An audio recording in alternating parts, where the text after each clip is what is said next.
Hallelujah. आइए हम लोग परमेश्वर के वचन के लिए समय प्रार्थना करते हैं। ये जीवित परमेश्वर यीशु मसीह के नाम से हम तुझे धन्यवाद देते हैं।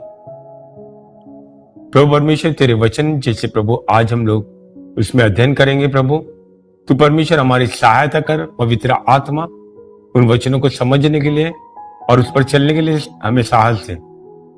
परमेश्वर प्रभु, हम तू जैसे चाहता है वैसे बनना चाहते हैं। यीशु मसीह के नाम से प्रार्थना करते हैं, आमीन। हालेलुया। आइए हम लोग सबसे पहला शमूएल 13वां अध्याय और 14वां वचन पढ़ते हैं। पर अब तेरा राज्य बना नहीं रहेगा। यहोवा ने अपने लिए अपने मन के अनुसार एक व्यक्ति को खोज लिया है तथा उसको अपनी प्रजा पर राज्य करने के लिए नियुक्त भी कर दिया है, क्योंकि तूने उस आज्ञा का पालन नहीं किया जो उसने तुझे दी थी। परमेश्वर का धन्यवाद हो इन वचनों के लिए। आइए थोड़ा सा पार्श्वभूमि हम लोग इसका देखते हैं। शाऊल राजा को भविष्यवक्ता शमूएल ने 7 दिन रुकने को कहा था और उसके आने में थोड़ी सी देरी हो गई और शाऊल ने खुद बलिदान दे दिया और इसके लिए परमेश्वर उस पर क्रोधित हुआ। और यहां पे परमेश्वर की ओर से शमूएल जो है शाऊल को कुछ बातें कह रहा है और वो कह रहा है कि देख, अभी तेरा राज्य आगे नहीं बढ़ेगा, तेरे अगली पीढ़ी तक नहीं बढ़ेगा। परमेश्वर कहता है कि परमेश्वर ने उसके लिए एक राजा को नियुक्त किया है और वो जो है परमेश्वर के मन के पीछे चलने वाला, परमेश्वर के हृदय के पीछे चलने वाला या परमेश्वर के मन के अनुसार करने वाला वो व्यक्ति है। और परमेश्वर का वचन ये कहता है कि वो आगे चलकर राज्य करेगा, क्योंकि तूने जो है परमेश्वर की आज्ञा को पूरी तरह से पालन नहीं किया। और ये व्यक्ति कौन है जो परमेश्वर के मन के अनुसार, परमेश्वर के मन के पीछे, परमेश्वर के हृदय के पीछे चलने वाला व्यक्ति वो कौन है? हम लोग देखते हैं उसके बाद जो शाऊल के बाद जो राजा बना वो दाऊद है और दाऊद के विषय में ही यहाँ पे शमूएल कह रहा है कि परमेश्वर ने ऐसे व्यक्ति को चुना है, दाऊद को चुना है। हम लोग दाऊद के बारे में थोड़ी बातें देखते हैं, लेकिन सबसे पहले हम लोग पहले शमूएल 16वां अध्याय 6 और 7 पढ़ेंगे, फिर दाऊद के साथ में चलेंगे। दाऊद कौन है उसके बारे में थोड़ा बहुत जानेंगे। जब वे भीतर आए तो उसने एलियाब को देखकर सोचा, निश्चय यहोवा का अभिषेकित उसके सामने है। परंतु यहोवा ने शमूएल से कहा, उसके रूप को मत देख, न उसके कद की ऊंचाई पर ध्यान दे, क्योंकि मैंने उसको अस्वीकार किया है। क्योंकि परमेश्वर का देखना मनुष्य के समान नहीं। मनुष्य तो बाहरी रूप को देखता है, परंतु परमेश्वर हृदय को देखता है। यहां पे मैं आपको बता दूं, शमूएल जो है इजराइल के दूसरे राजा को अभिषेकित करने के लिए आया था और उसे भी नहीं मालूम था कौन राजा होगा। परमेश्वर ने उसे इस्से के घर पे भेजा था और यहां पर जैसे ही वो घर में प्रवेश करता है वो एलियाब को देखता है और उसको ऐसा लगता है कि यही परमेश्वर का अभिषेकित है, क्योंकि उसका हाइट बहुत अच्छा रहता है, उसका व्यक्तित्व बहुत अच्छा है और उसको लगता है कि यही अगला राजा होगा। लेकिन परमेश्वर उसको तुरंत कहता है, उसके व्यक्तित्व को मत देख, उसके हाइट को मत देख, उसके रूप को मत देख, क्योंकि मैंने उसको अस्वीकार किया है। और आगे परमेश्वर कहता है कि परमेश्वर का देखना मनुष्य के समान नहीं है। मनुष्य बाहरी रूप देखता है, लेकिन परमेश्वर जो है हृदय को देखता है। और फिर जो है एक के बाद एक 7 बेटे इस्से के वहां पे आते हैं और कोई भी परमेश्वर उसको स्वीकार नहीं करता है। तब शमूएल पूछता है, तेरा कोई और बेटा है क्या? और तब इससे कहता, हाँ एक और बेटा है, वो जो है भेड़ बकरी को लेकर चराने गया है। मैं आपको बता दूं, देखो शमूएल कौन था? वहां का इजराइल का एक सबसे मुख्य व्यक्ति, उसको देखने के लिए लोग तरसते थे। और वो इससे के घर में आया है, लेकिन फिर भी दाऊद को उन्होंने घर पे नहीं रुकाया और बोला जा तू भेड़ बकरी चरा के आ। इसका अर्थ क्या है? दाऊद का उस घर में कोई ज्यादा मूल्य नहीं था। इतना बड़ा व्यक्ति आने के बावजूद उसको भेड़ बकरी चराने को भेजा। और जब शमूएल उसको बुलाता है और उसके बाद उसको अभिषेकित करता है, तो वो जो है परमेश्वर के मन के पीछे चलने वाला व्यक्ति करके हमें मालूम पड़ता है। आमीन, हालेलुया। अभी ये परमेश्वर के मन के पीछे चलने वाला, परमेश्वर के हृदय के पीछे चलने वाला व्यक्ति कैसे हो सकता है? इसमें क्या विशेषता है? ये तो कोई राजा नहीं है कि शाऊल के बदले में दूसरे राजा को नियुक्त किया है। ये कोई ऐसा परमेश्वर का एक बहुत बड़ा दास भी नहीं, कोई बड़ा भविष्यवक्ता नहीं कि परमेश्वर ने इसको चुना है। ये कोई इजराइल का प्रतिष्ठित व्यक्ति भी नहीं है, अपने घर में कोई प्रतिष्ठित नहीं है, फिर भी परमेश्वर ने इसको क्यों चुना? एक वजह मुझे मालूम पड़ती है कि वो आराधक है। दाऊद जो है परमेश्वर की आराधना में लगा रहता था, इसके लिए परमेश्वर ने इसको चुना। मैं आपको बता दूं क्यों। देखिए, भजन संहिता भजनों का किताब है, इसमें 150 भजन है और कम से कम 73 भजन में ये लिखा गया है, दाऊद ने लिखा है। लेकिन और भी भजन है जिसमें शीर्षक नहीं है, लेखक का नाम नहीं है, फिर भी हम जानते हैं कुछ भजन जो इसमें से दाऊद ने लिखे हैं। तो इतने भजन लिखने वाला व्यक्ति जरूरी है कि वो आराधक हो। आमीन। और वो ऐसे भजन है जिसको परमेश्वर ने अपने पुस्तक में रखा है। हालेलुया। तो वो भजनकार है, आराधक है, और इसके लिए मेरा ऐसा पूर्ण विश्वास है कि परमेश्वर ने उसको चुना है। हालेलुया।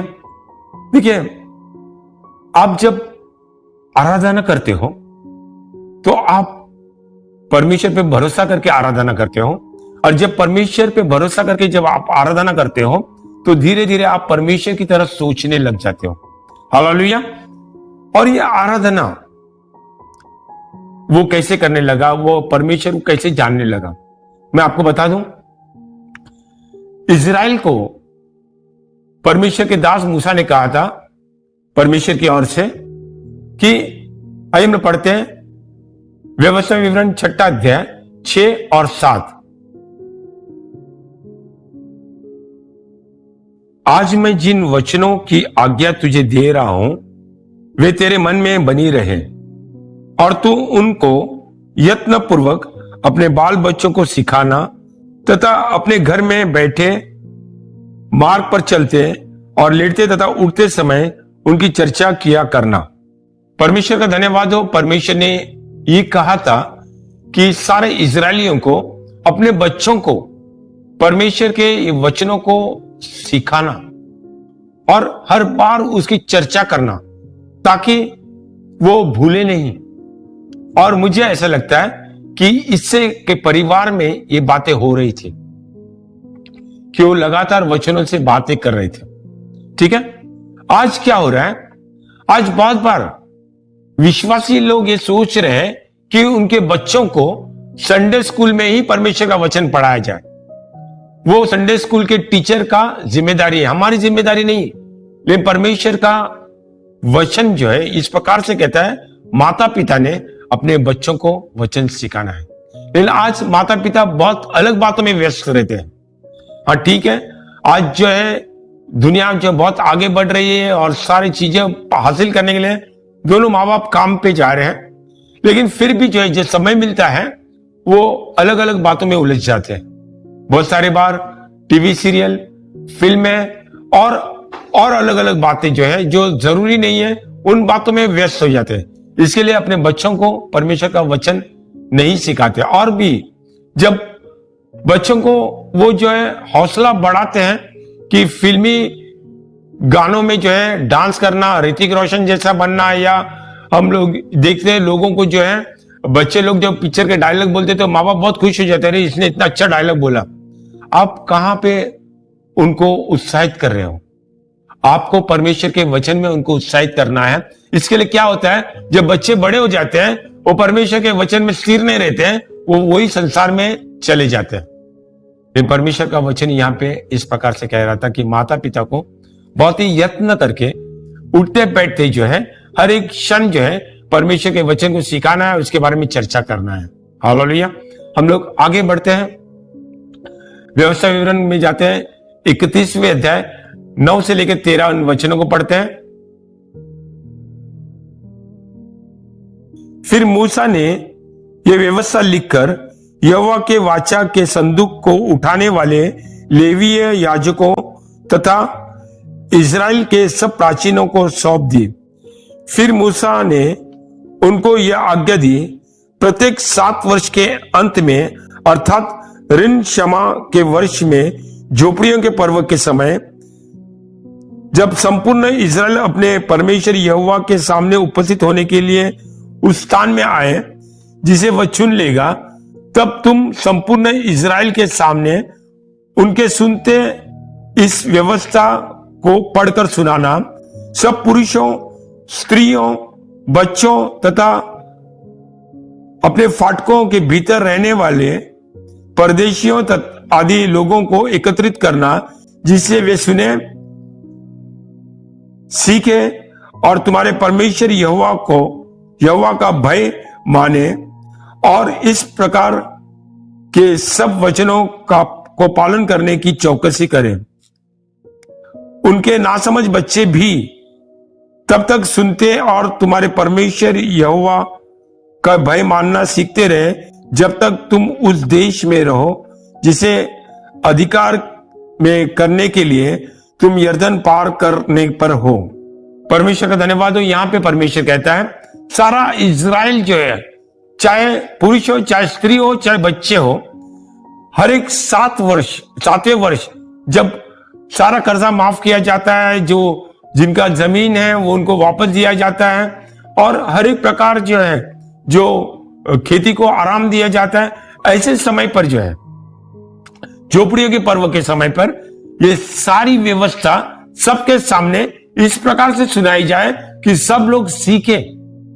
हालेलुया। और यहां पे कम से कम मुझे लगता है दाऊद को 2 बार मौका मिला होगा ये बातें सुनने के लिए, वचन सुनने के लिए। क्यों? क्योंकि ये जब अभिषेकित करने को आया था शमूएल, तब उसकी उम्र ज्यादा से ज्यादा 15 या 16 साल की होगी। 7 14 साल, मतलब 2 ही बार उसने वहां पे गया होगा, और वहां पे उसने वचन सुना और उसके बाद जो है उस वचन पर मनन करने लगा। मैं आपको बता दूं, आपको अच्छा आराधक बनना है तो वचन को समझना बहुत ही जरूरी है, वचन को अपने जीवन में लागू करना बहुत जरूरी है। हालेलुया। आइए हम लोग एक और वचन पढ़ते हैं, इब्रानी का किताब 4 अध्याय और 2 वचन। क्योंकि वास्तव में हमें भी उन्हीं के सदृश समाचार सुनाया गया, परंतु उस सुने हुए वचन से उन्हें कुछ लाभ न हुआ, क्योंकि सुनने वालों ने उसे विश्वास के साथ ग्रहण नहीं किया। यहां पर जो है इससे के 8 पुत्र थे, लेकिन दाऊद ही क्यों आराधक बना? क्योंकि बाकी के लड़कों ने जैसे वचन को सुना भी होगा तो उन्होंने इसे विश्वास के साथ में ग्रहण नहीं किया, और दाऊद जो है वचन पर मनन कर रहा था, परमेश्वर के बारे में समझ रहा था, और उसके हिसाब से वो भजन के बारे में लिख रहा था। हम देखते हैं जब वो राजा बना तब उसने जो है आकाश मंडल के बारे में कहा, क्योंकि उसको मालूम था उत्पत्ति की किताब में जो है परमेश्वर ने सब कुछ बनाया है। हमें वो जब चरवाई कर रहा था वो ये समझ रहा था कि परमेश्वर यहोवा मेरा चरवा है। हालेलुया। और ये बातें जो है उसने आगे चलकर जो है शब्दों में ढाल दिया। पहले ढाला होगा लेकिन उस प्रकार से उसने अच्छे कला से नहीं किया होगा, लेकिन उसने बाद में चलकर जो है उसको उस प्रकार से भजन में तब्दीली किया होगा। आपको बता दूं, दाऊद जो है भजनकार था। हमें वो जो है उसको जब उसका पिता कहता रहेगा जा भेड़ बकरियां चरा, शायद दूसरों को भी कहता रहेगा, वो कहते रहेंगे हम लोग नहीं जाएंगे, यही जाएगा। बहुत सारे बार हम लोग अगर उसके स्थान पे रहते थे बोलते क्या मैं ही पूरा काम करूं, दूसरे तेरे बेटे नहीं है। इस प्रकार से बहुत सारे बार जो थोड़ा कचरा फेंकने को भेजना पड़ता है तो बोलते क्या रोज मैं कचरा फेंकूं, ऐसे लोग बोलते हैं बच्चे लोग। और यहां पर जो है दाऊद मुझे लगता है आनंद के साथ जा रहा था, क्योंकि उसको एकांत में समय मिल रहा था, उसके वीणा बजाने को वहां पे मिल रहा था। वो जो है परमेश्वर के वचन के बारे में मनन कर रहा था, परमेश्वर की उपस्थिति में रह रहा था। आज भी परमेश्वर ऐसे लोगों की खोज में है जो उसकी आराधना आत्मा और सच्चाई से करने पर है। आमीन, हालेलुया। आज भी परमेश्वर ये चाहता है कि उसकी आराधना लोग जो है आत्मा और सच्चाई से करें, क्योंकि परमेश्वर आत्मा है। हालेलुया। परमेश्वर बदलता नहीं है और वो ये चाहता है मैं और आप भी ऐसे आराधना करने वाले बने। देखिए फर्क क्या है, दाऊद को ही क्यों चुना? क्योंकि वो एक अच्छा आराधक था। आमीन। जो आराधना करते हैं वो परमेश्वर की इच्छा को समझते, परमेश्वर की तरह सोचते हैं।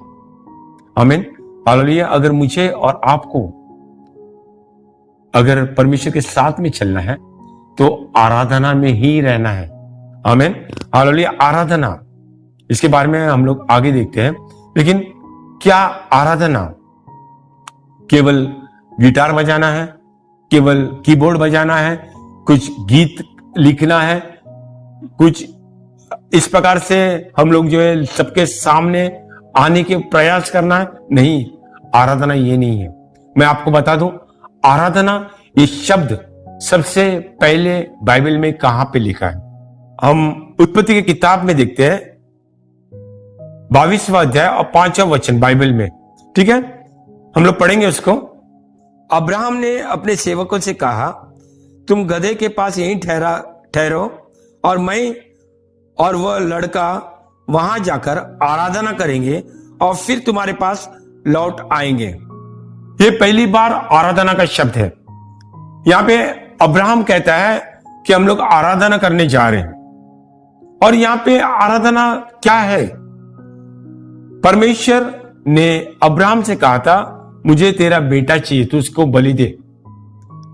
और अब्राहम जो है उसको बलि देने को जा रहा है और वहां पे वो कह रहा है कि हम लोग आराधना करने को जा रहे हैं।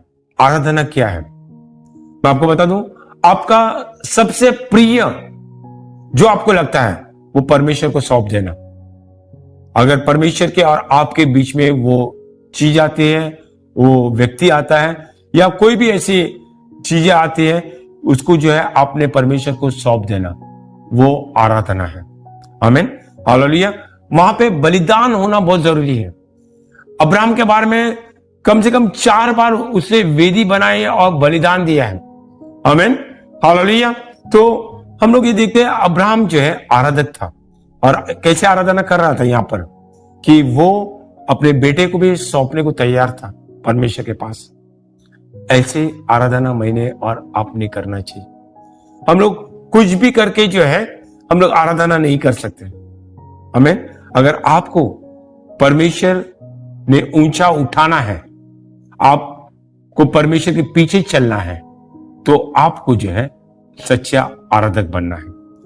हालेलुया। मैं आपको बता दूं, परमेश्वर आपको ऊंची बुलाहट में बुलाएगा जब आप आराधना में लवलीन रहोगे। तो मैं ये कहना चाहता हूं कि जब तक हम लोग हमारे वो चीज जो हमको प्रिय परमेश्वर से भी बढ़कर उनको छोड़कर हम परमेश्वर के पास नहीं आते हैं, तब तक जो है हम सच्चे आराधक नहीं बन सकते।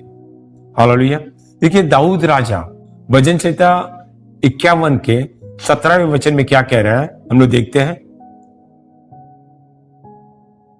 टूटा मन परमेश्वर के योग्य बलिदान है। हे परमेश्वर, तू टूटे और पीछे हुए हृदय को तुच्छ नहीं जानता। जब हम परमेश्वर के पास बलि देने को आते हैं तो मेरा और आपका मन जो है ऐसा टूटा मन होना चाहिए, पीछा मन होना चाहिए। तब हम परमेश्वर को सही रीति से बलिदान देते हैं और आराधना जो है एक बलिदान है। आमीन, हालेलुया। मैंने इस बात को समझना बहुत जरूरी है। हम लोग पूरी तरह से जो संसार की तरह रहकर जो परमेश्वर की आराधना नहीं कर सकते। आज जो है बहुत सारा मोह हो गया संसार से लोगों को, ये हमको छोड़ता नहीं। हम लोग बहुत सारे लोग छोड़ना चाहते हैं, लेकिन फिर भी इसका आकर्षण जो है हमें छोड़ता नहीं है। और हम लोग जो परमेश्वर की आराधना जो है सब कॉम्प्रोमाइज करके, समझौता करके आराधना करें।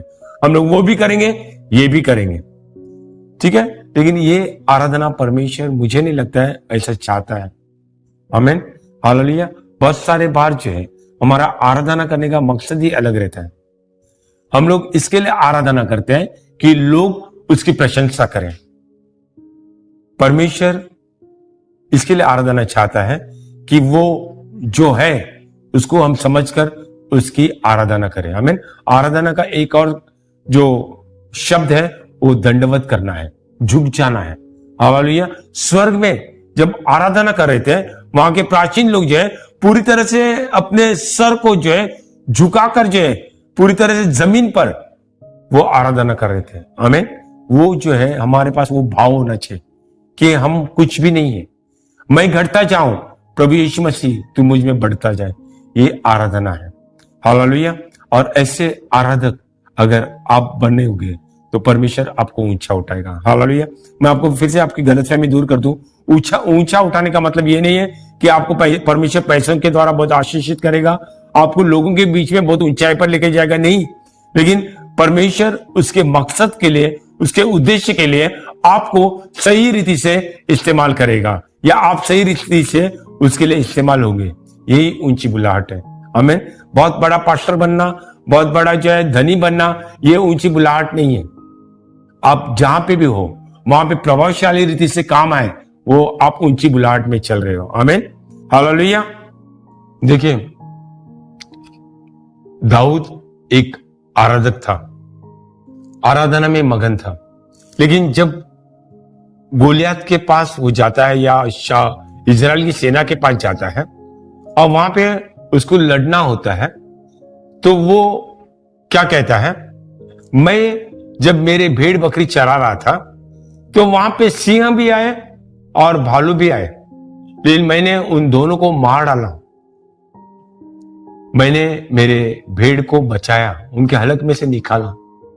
और ये व्यक्ति क्या कर सकता है, गोलियत क्या कर सकता है? मैं आपको बता दूं, जब आप आराधना करते हो तो आपकी सोच परमेश्वर की तरह होती है, आपका विश्वास परमेश्वर पर बढ़ता है और आप जो है अद्भुत तरीके से इस्तेमाल होते हो। मैं आपको बता दूं, दाऊद जब शाऊल के पास गया था, मुझे नहीं लगता कि 18 साल से ज्यादा उसकी उम्र होगी, लेकिन उसके उस उम्र के भीतर जो है, जो सिंह को मारना, भालू को मारना, ये बहुत एक कठिन काम है। बहुत सारे चरवा रहेंगे तो बात अलग है, लेकिन ये अकेला इस प्रकार से कर रहा था क्योंकि वो परमेश्वर की उपस्थिति में रह रहा था। और यहां पर भी वो ऐसे ही सोच रहा था कि गोलियत क्या कर सकता है, गोलियत चाहे कितना भी ऊंचा क्यों ना हो, लेकिन इस पर विजय देने वाला मुझे परमेश्वर है। हालेलुया, आराधना की वजह से। और मैं आपको ये बता दूं कि अगर हम आराधना करना चाहते हैं तो हमारा पूरा प्राथमिकता बदलना है, हमारी प्रायोरिटीज बदलना है। यीशु मसीह ने कहा मत्ती 6:33 में, सबसे पहले परमेश्वर के राज्य और उसकी धार्मिकता की खोज करो, बाकी की सारी बातें तुम्हारे लिए हो जाएगी। आमीन, हालेलुया। ये नहीं कि वो बातें हो जाएगी इसके लिए मैंने परमेश्वर के राज्य उसकी धार्मिकता की खोज करना है, नहीं। मैंने हमेशा जो है परमेश्वर के राज्य और उसकी धार्मिकता की खोज करना है। बहुत सारे लोग ये सोचते हैं कि जब मेरे जीवन में बहुत सारे आशीषें आएंगी तो ही मैं आराधना करूंगा, तब मैं बहुत आराधना करूंगा। नहीं, ऐसा नहीं होता है। देखिए, आपको ऐसा रुकना भी नहीं है। आपको आराधना जो है, अगर आशीषें आए या नहीं आए तो भी आराधना करना है। हालेलुया। एक उदाहरण मैं फिर से बता रहा हूं शाऊल के बारे में। ये जब परमेश्वर के पास आया था, वो खुद कह रहा था मैं मेरे कुल में सबसे छोटा हूं, हमारा गोत्र जो सबसे छोटा गोत्र है। और फिर परमेश्वर ने उसको राजा बनने के लिए बुलाया, और फिर जो है वो आराधना उस प्रकार से नहीं कर पाया जैसा करना चाहिए। आमीन, हालेलुया। आप बाद में नहीं कर सकते, आपको अभी से बनना पड़ेगा आराधक। हालेलुया। और इसके लिए जो है मुझे पूरी तरह से बदलना है। आइए हम लोग एक और वचन पढ़ते हैं, रोमियो की किताब 12वां अध्याय और 2 वचन। इस संसार के अनुरूप न बनो, परंतु अपने मन के नए हो जाने से तुम परिवर्तित हो जाओ कि परमेश्वर की भली, ग्रहण योग्य और सिद्ध इच्छा को तुम अनुभव से मालूम करते रहो। परमेश्वर का वचन हमें कहता है कि संसार के अनुरूप मत बनो। आज जो है संसार हमें खींच रहा है, बहुत सारे विश्वासी को खींच रहा है अपने पास। हमें जो है वो अपना गुलाम बना के रखना चाहता है। हमारे लिए वो संसार प्रोग्राम बना रहे हैं, हमारे सांसारिक दोस्त प्रोग्राम बना रहे हैं। हमारे जो संसार के जो लोग हैं हमें बता रहे कि आपको ये करना है। लेकिन परमेश्वर का वचन कहता है संसार के अनुरूप मत बनो, अपने मन के नए हो जाने से परिवर्तित हो जाओ। आमीन। अगर हम विश्वास में आए तो हमको परिवर्तित होना जरूरी है। आप कितने साल के विश्वास क्यों ना हो, लेकिन आपके जीवन को अगर परिवर्तन की जरूरत है तो आपको परिवर्तन होना जरूरी है। कैसे परिवर्तन होना है? आपके मन के नए होने से आपका हृदय जो है परिवर्तन होना बहुत जरूरी है। आमीन। आपका मन कैसे नया हो सकता है? परमेश्वर के आत्मा से, परमेश्वर के वचन से आप नए हो सकते हैं। आमीन। हालेलुया। आप अगर परमेश्वर के वचन को जानोगे नहीं, परमेश्वर के साथ में समय बिताओगे नहीं, तो आप कैसे आराधना करोगे? जिसकी आप आराधना करना चाहते हो, आप उसके बारे में नहीं जानते हो, तो कैसे आराधना करोगे? अगर आप उससे प्रेम नहीं करोगे तो कैसे आराधना करोगे? आप जो है आराधना की आराधना कर रहे हो और वो परमेश्वर को कतई पसंद नहीं। आप परमेश्वर की आराधना करो। आमीन। हालेलुया। जब तक आप संसार के जैसे बने रहोगे, परमेश्वर की आराधना नहीं कर पाओगे। आमीन। हालेलुया। आपको बदलना है। संसार को खुश करने को मत देखो, लेकिन परमेश्वर को खुश करने को देखो। आज बहुत सारे लोग जो है, एक ट्रेंड बन गया, हर कोई उठा और वो जो है आराधना का एक वीडियो बनाना चाहता है, यूट्यूब पे डालना चाहता है। बहुत सारे लोगों को जो है वो अपना फॉलोअर बनाना चाहता है। वो ये चाहता है कि मेरा एक दिन ऐसा मकसद हो कि एक दिन गाना रिलीज हो और उसी दिन 10-12 हजार लोग जो है उस गाने को देखे करके। लेकिन उससे भी कुछ ज्यादा फायदा नहीं होगा अगर आप परमेश्वर को नहीं जानते। बहुत सारे संसार के लोग जो है ऐसे ही कर रहे हैं और वो जो है और लाखों में करोड़ों में जो है उनके लोग फॉलोअर हैं। लेकिन अगर आप जो है परमेश्वर की आराधना करोगे, फॉलोअर हो या ना हो, ये परमेश्वर आपसे खुश होगा और परमेश्वर आपको नए नए द्वार खोलेगा। आमीन। हालेलुया। आपको आराधक बनना है। दाऊद एक आराधक था और परमेश्वर ने उसको राजा बनाया। परमेश्वर आपको भी राजा बनाएगा। परमेश्वर आपको याजक बनाएगा। परमेश्वर आपको जो चाहता है वो बनाएगा। सबसे पहले आपको आराधक बनना है। आपकी प्राथमिकता को बदलना है। आज वो दिन है जब आप बदलने का निर्णय ले सकते हो और आपको बदलना है। आमीन। परमेश्वर आपको आशीष दे। परमेश्वर का प्रेम, प्रभु यीशु मसीह का अनुग्रह और पवित्र आत्मा की सहभागिता आपके साथ सदा सर्वदा बनी रहे। आमीन।